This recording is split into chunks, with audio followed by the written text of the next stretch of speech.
I feel very strongly that this should not be happening, especially in Alaska. Ukraine needs a voice, as we all do, and we need to pray for peace. Felons, war criminal, and a convicted felon.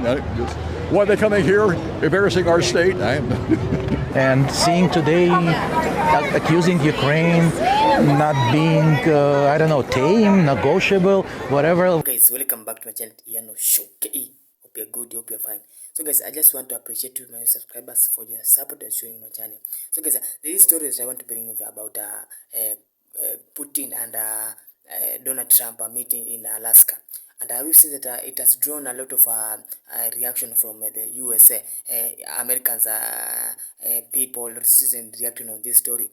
Others they are reacting on this story about the president of Russia meeting the president of USA, Donald Trump, there in Alaska. So here some of the reaction of the American people reacting on this story. So guys, let us comment on this story of the reaction of Americans on Donald Trump meeting Putin in Alaska. So don't go anywhere, just subscribe, like, comment, and share. I feel very strongly that this should not be happening, especially in Alaska. Ukraine needs a voice, as we all do, and we need to pray for peace. Felons, war criminal, and a convicted felon. Why are they coming here, embarrassing our state? And seeing today accusing Ukraine not being, tame, negotiable, whatever, where it's clearly a victim. I think it's so important that Alaskans stand in one voice in solidarity with Ukraine, in recognition that we share many values, and unfortunately one bad neighbor. I am so proud of our United States Air Force. In case you haven't followed, President Putin from Russia is in Alaska right now meeting with Donald Trump for some peace talks. But the precision that our U.S. Air Force has, okay? These two presidents are walking down the airstrip to this platform that says Alaska 2025 or something along those lines, right? And President Trump has a flyover to come above his and President Putin's head as they're stepping onto the platform. Why is that a big deal? Because they perfectly had the amount of time that it took for them to go from one side of the flight line to this stage for this B-52 bombers escorted by 4 F-16 jets, I believe they're F-16 jets, to fly over at the exact time that their feet hit the freaking platform. Do you know how much precision that takes? Do you know how much skill and time and training it takes for them to say, all right, this is how fast we need to go, this is how far we need to go at this exact same time? I'm gonna show you the video.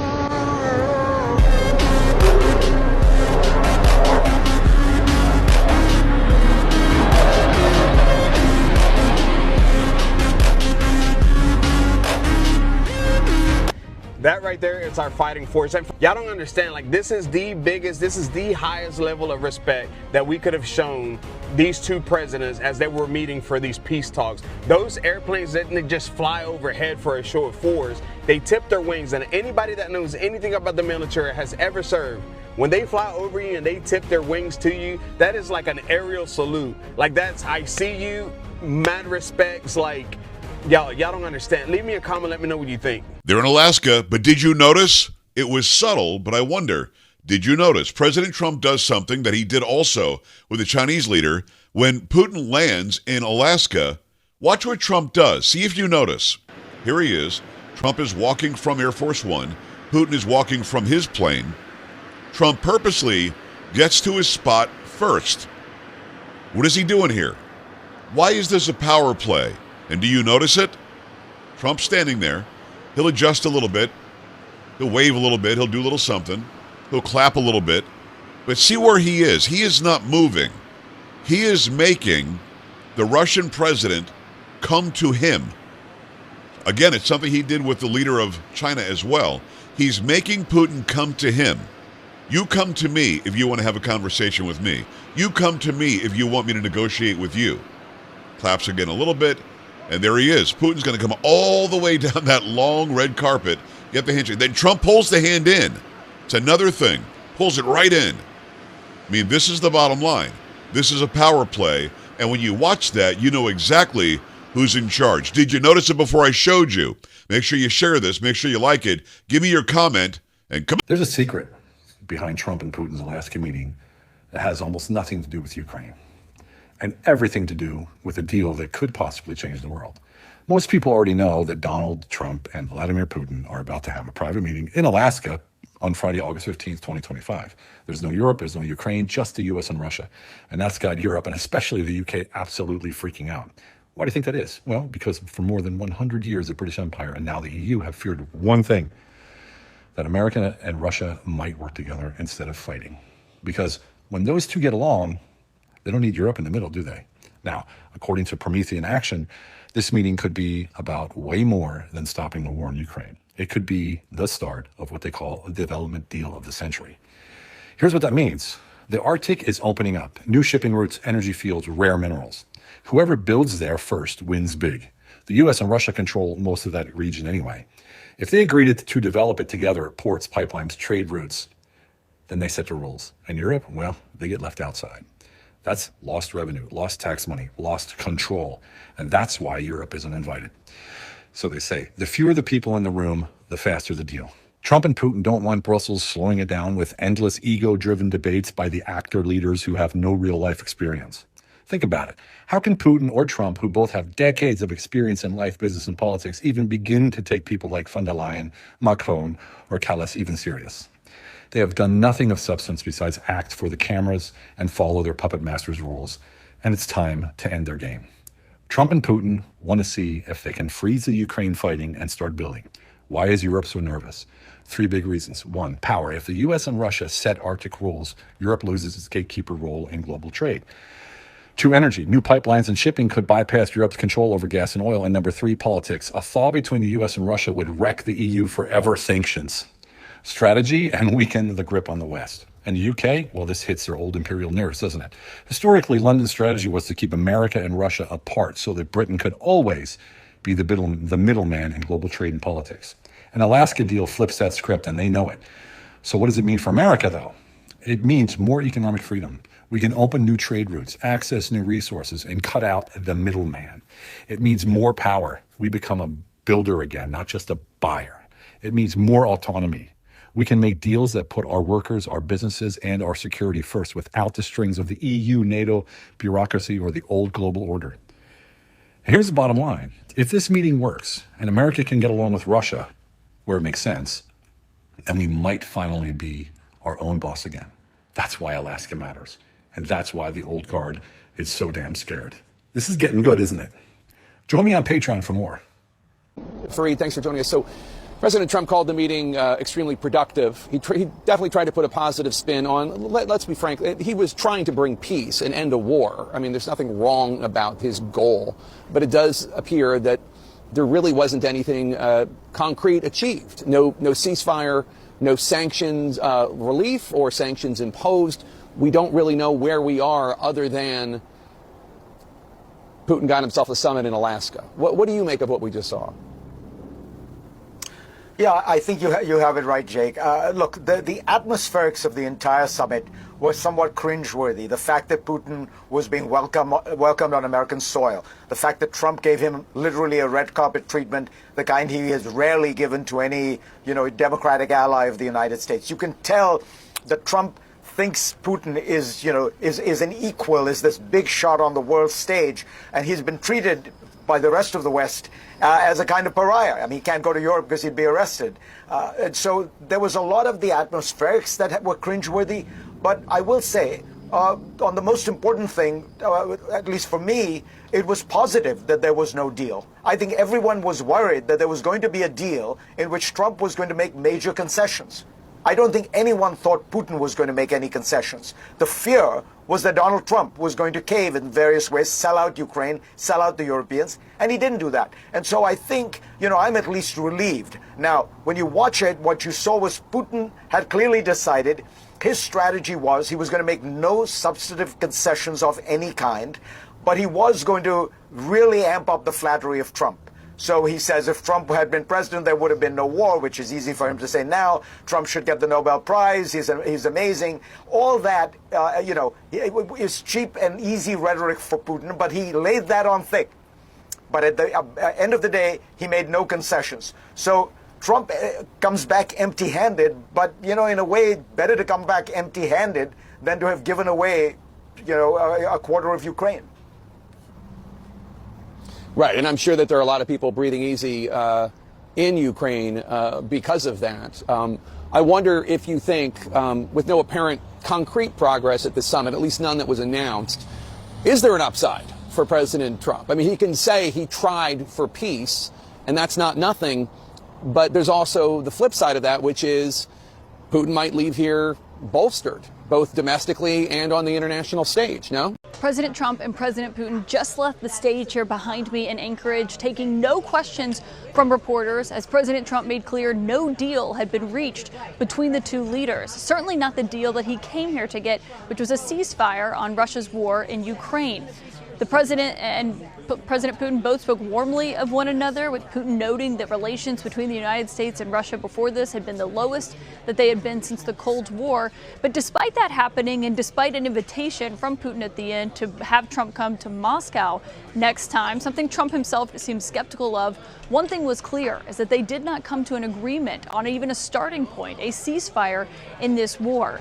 That comes after hours of meetings behind closed doors with the Secretary of State, Trump's special envoy, Steve Witkoff, who himself has met with Putin on numerous occasions. Instead, all of those officials were seated here in the front row as Trump made clear they had not come to an agreement and still had a lot of room left to go. And he said he was going to make calls to world leaders, including President Zelensky and other NATO leaders. Well, let's hope. But he said he was going to end it one day.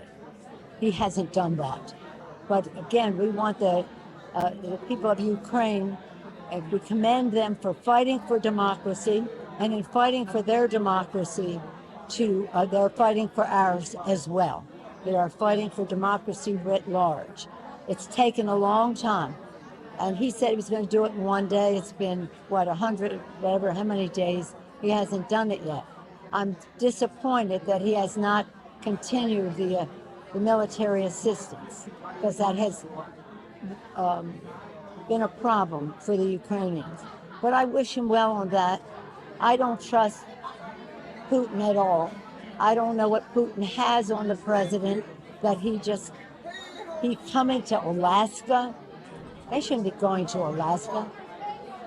Russia claims Alaska. Russia claims Alaska. But nonetheless, it's happening. We hope it'll be successful. The Russians are pretty happy with the way that the Trump-Putin summit in Alaska went down. Russian media celebrating what they call the historic handshake between the two leaders, also noting the friendly way that President Trump received Vladimir Putin there on the tarmac in Alaska. And of course, one of the things that's also showcased by Russian media is that President Trump and Vladimir Putin rode together in President Trump's limousine, the Beast. Now, the spokeswoman for Russia's foreign ministry, she came out and said, look, the West for 3 years has been saying that Russia is isolated, and now they see President Putin on the red carpet on American soil. Then you have the former Russian president, and he said that he believed that big things had been achieved for Russia. First of all, he said that the threat of massive sanctions that President Trump had put out there before the summit, that seems to be off the table, at least for the time being. He also says that there seem to be mechanisms in place for talks without any sort of threats and preconditions. And most importantly for the Russians, they also say that they believe that now the negotiations process can move forward while their military operation in Ukraine also continues as well. That is, of course, the thing that Vladimir Putin has always said. He wanted not a quick ceasefire, as President Trump said he wanted before, but negotiations for a larger peace agreement in the future. Another moment that is going viral all over social media because of this summit that ended up taking place with Donald Trump and Vladimir Putin is this photo right here. Because this photo right here, you guys, shows the United States Marines rolling out the red carpet for Vladimir Putin. They are rolling out the red carpet for a war criminal. That right there shows that the United States is truly at the mercy of Russia. That Russia controls every aspect of the United States. That the United States is scared of Russia because they have to roll out the red carpet for a war criminal. Absolutely crazy, you guys. Let me know your thoughts in the comments over this way because, like I indicated, that photo right there is going viral. NATO is looking at it. Everyone around the world is looking at it. And Republicans and MAGA here in the United States are absolutely furious with Donald Trump. Let me know. It was just very unusual, atypical, and I think we're all awaiting, the readout because the way that it felt in the room was not good. It did not seem like things went well, and it seemed like Putin came in and steamrolled, got right into what he wanted to say, and got his photo next to the president. All right, major flex alert, guys. The president of the United States and Vladimir Putin are meeting in Alaska, and the most epic thing just happened. You have to watch this clip.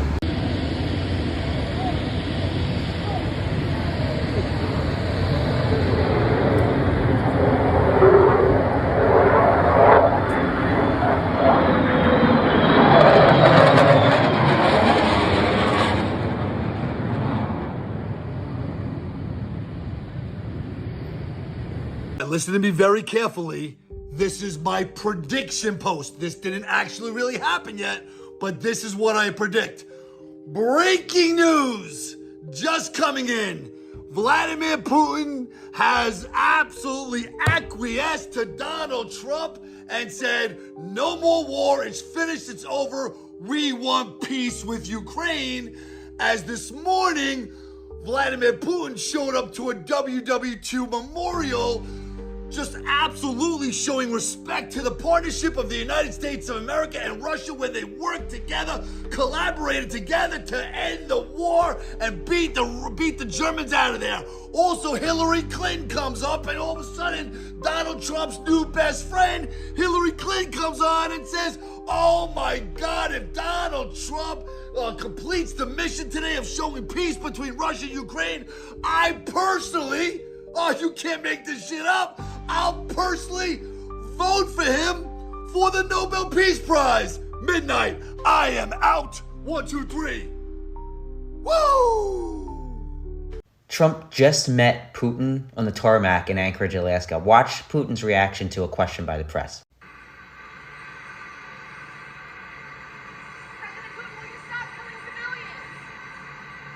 Who agrees that Trump should have had police ready to arrest the war criminal on the warrant from the International Criminal Court as soon as... In just a few hours, Putin and Trump will be meeting for the first time in years. So here's what you need to know before it happens. For starters, this will be Putin's first time in the USA for over 10 years. And instead of meeting in the capital, DC, like most other world leaders, their meeting will actually be happening on a military base in Alaska, a part of America that Russia actually used to own. Now, Putin has a known history of making world leaders wait, and how late he is said to be how much he respects that country or person. He kept Japan waiting 2 hours, India waiting 1 hour, Germany waiting 4 hours, Pope Francis waiting 50 minutes. He was 40 minutes late to Obama, but only 14 minutes late for Queen Elizabeth. Putin almost never apologizes or even addresses it. So it'll be interesting to see if he turns up late to Trump or not. Now, speaking of Trump, his main aim today is to try and negotiate the end of the war in Ukraine. But also it's expected that he could leverage sanctions or even economic pressure if Russia refuses to budge. Putin, on the other hand, would love to see those sanctions lifted. But land and territory will be one of the biggest contentions to look out for, because Russia currently occupies about 20% of Ukraine, and they want to make that permanent. Ukraine themselves already publicly and strongly refuse to make any land concessions, especially since Trump has already hinted that land transfers might help reach a negotiated ceasefire. Now, Putin is being joined by 5 officials, including his finance minister, suggesting that his agenda today could reach far beyond just Ukraine. Trump said yesterday that he will know within the first few minutes whether they're going to have a good or bad meeting. He said, and if it's a bad meeting, it'll end very quickly. And if it's a good meeting, we're going to end up getting peace in the very near future. But the ultimate question that everyone is dying to know, will Trump treat Putin the same way he treated Zelensky? Because if so, we're going to be in for a long freaking night. What do you guys think? See you in a couple hours for the debrief.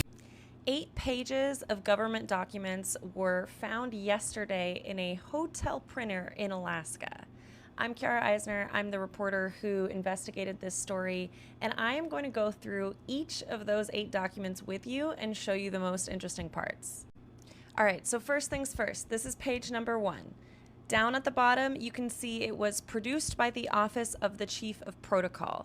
The Chief of Protocol is a part of the U.S. State Department, and they are the group that would have been handling a lot of the affairs related to this international meeting. Now you can see this is being held in the Arctic Warriors Event Center. That is a location inside of the base where this summit was held in Anchorage, Alaska. If you look at this timetable, you can see that the exact times of the meetings and the exact locations with room numbers, here it says Billy Mitchell Room is where the press conference is going to be held. This is revealing precise information about where these meetings are going to be. Moving on to page 2, here you can see that there are 3 U.S. employees listed by name, and their phone numbers are listed on this document. I covered up their exact phone numbers, but you can see the first 3 numbers of each, and I can show you the rest of the numbers were listed too. Now, I talked to an expert who said that this is potentially a security risk for those staffers, and for anyone who would like to take advantage of the U.S. government, they can use those phone numbers to try to contact those staffers and do some social engineering. Page number 3, you can see exactly who are going to be in all the meetings, and you can see that for the Russian participants, they have provided pronouncers for everyone, including the president, Putin. You can see that, P-O-O-T-I-H-N. Page 4, most interesting part to me here is the president's photo, President Trump's photo. Check that out. Page 5. All right, page 6 is a seating chart. You can see there's President Trump in the middle, and he's flanked by 3 people on either side. You can see Rubio is sitting to his right. And then across from him, you see Putin and Putin's representatives next to him. Here is the menu of what they were going to be eating for lunch.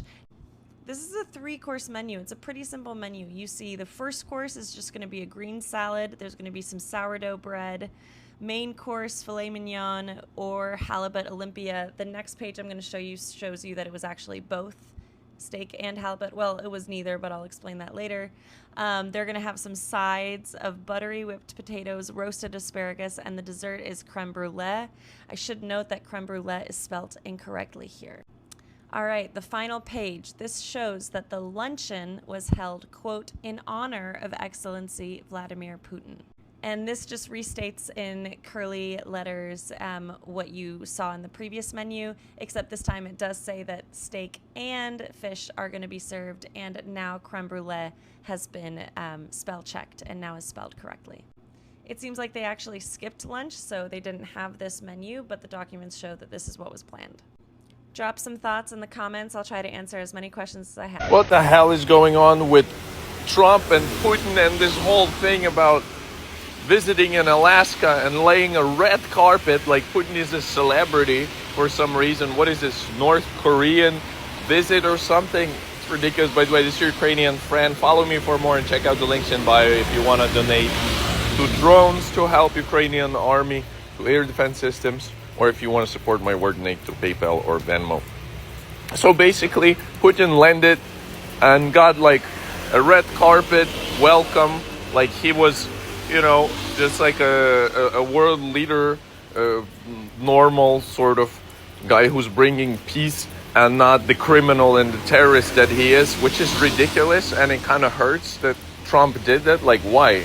Like, why did they have to do it this way? I mean, put it in the comments. I really want to hear from you. I'll keep you guys updated, so don't forget to follow. But this is obnoxious. I don't know. It's psychotic the way that this is happening.